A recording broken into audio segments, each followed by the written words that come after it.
Assalamualaikum guys. Hari ini kita jalan-jalan dulu guys ke suatu daerah atau ke suatu objek wisata yang kemarin sempat viral di media sosial guys.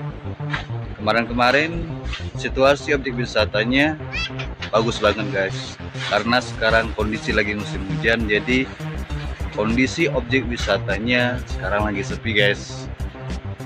Jadi sekarang saya lagi berada di salah satu objek wisata yang berada di Desa Tanjung Agung, daerah Sleman, yang namanya yaitu wisata Lubuk Putih guys. Namanya Lubuk Putih guys. Inilah situasi dan kondisi objek wisata Lubuk Putih guys. Ini guys, situasinya sekarang airnya lagi dalam guys. Tidak ada satupun pengunjung di sini guys.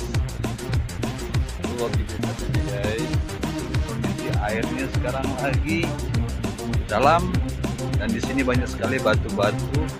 Para warga ngambil batu di sini guys. Sayang sekali di saat momen libur lebaran objek wisata Lubuk Putih ini airnya dalam guys, karena situasi dan kondisi cuaca hujan guys.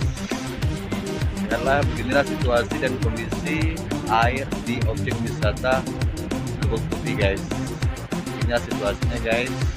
Sebenarnya sih bagus untuk foto di sini guys, karena situasi air tidak bisa seperti yang kemarin airnya surut bisa berfoto di sini guys. Tapi sekarang tidak bisa guys, karena situasi airnya lagi dalam guys. Itu guys.